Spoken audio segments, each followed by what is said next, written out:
smell of cinnamon wafting through the air, tantalizing your taste buds, moving your mind. Mocha is a drink that I like to drink. But there's a fun fact that a lot of people do not know. And guess what?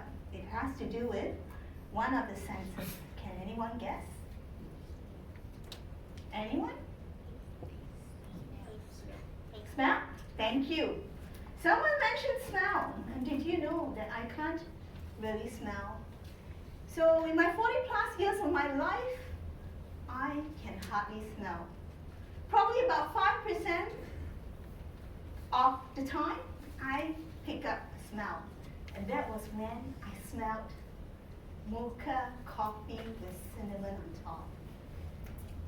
As I smelled the cinnamon, and as I smelled that wonderful aroma of coffee, it brought my mind, boy, did I miss out on life. How could I have not smelled it most of the time? And did you know that in my career, I made a lot of engagements with my clients at cafes, at pubs, or even at restaurants. But I cannot smell, and I have no idea how things smell like. Until once in a while, when at 5% of my olfactory nerve, the nerves that sense the scent up to your brain, works. So why am I sharing this? It's because a lot of people take smell for granted. Do you? Do you take time to savor the taste and enjoy the scent of a wonderful beverage? To feel the different level of tones from the cinnamon taste that is sweet and tantalizing to the bitterness aftertaste that caffeine or coffee brings. And what else more? Mango with chocolate syrup that gives you a sweet aroma and aftertaste, all mixed together in a wonderful, full-fat milk and makes it extra yummy. Do you feel hungry? Do you feel thirsty? Yes. Thank you. And that was one of the privileges that I get to enjoy the moment and savor the flavors, and not only that, wow, for once, the nose is working well. So my mom used to say, Cindy, it's a pity, you can't really taste or smell much of my cooking. I told her, you're wrong. And especially when she's cooking curry, hey, can smell. And I said, sorry, cannot smell. And then she'll tell me, what a pity, you can't smell the strong aroma wafting off from the kitchen. I said, no, but guess what? I can taste. Look at me.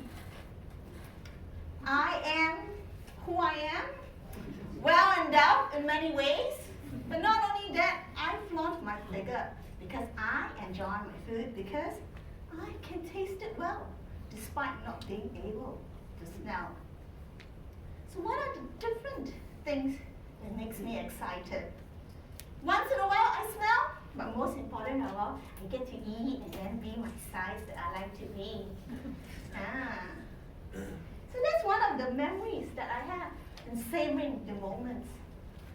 Enjoying the cup of tea or coffee in its whole and its presence in terms of scent and smell. So a lot of people say they haven't seen me in a while, and I said, guess what, I just came back last week, and where did I come back from? I came back from India. Someone texted me and said, how's India? And I said, wow, very nice, excited, exhilarating. Let me share more what happened to me.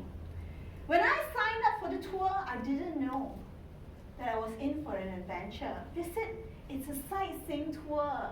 You get to see the beautiful lake, you get to see the mountain ranges, and you get to see wildlife at its finest. And I thought, wow, scenic holiday, so nice. And guess what? When I was there, I was in for a shock. The roads were narrow. My four-wheel drive truck was tiny. And then you get big lorries and trucks trying to struggle and squeeze in the small little lane that a few more inches and you're off the cliff. I tell you, I was making my prayers in the four-wheel drive because honestly, I didn't know if I'm going to make it back safely, alive, and well. Why did I say that? Because there were many accidents that I saw that the vehicles were crushed as flat as a recycled can that you try and flatten with your foot. And not only that, you see the big lorry inches away from your four-wheel drive. And like I say, a few more inches and you're off the cliff. And I told myself, I don't want to die that way. I want to come back safe, well, and be with my loved ones and get to eat boba cha-cha that Susan prepared and brought, right? So what makes me excited was, despite the scary moment I had, the harrowing experience, I get to enjoy and savor the moment of, I'm alive. I came back safely, and not only that, I saw the beautiful scenery accompanied with, wow, wonderful traffic and scary roads. Moral of my story, why did I share all this? Because I want to ask you, ask the audience, are you so caught up in life that you try to do things perfectly? Are you so caught up in life that you think that I am just going through the motions? Do you really stop and savor the moments? Enjoying that perfect cuppa? Or enjoying that scent, that smell, that taste that makes wonderful memories? Or do you take time to take a breather and ask yourself, am I good enough? Have I done my best? And upon evaluation, what's the answer? You don't have to answer me. Only you know that answer. Does that make you who you are? So ladies and friends, savor the moments, enjoy it one day at a time, moment by moment. I hope it inspires you. Back to you, contest.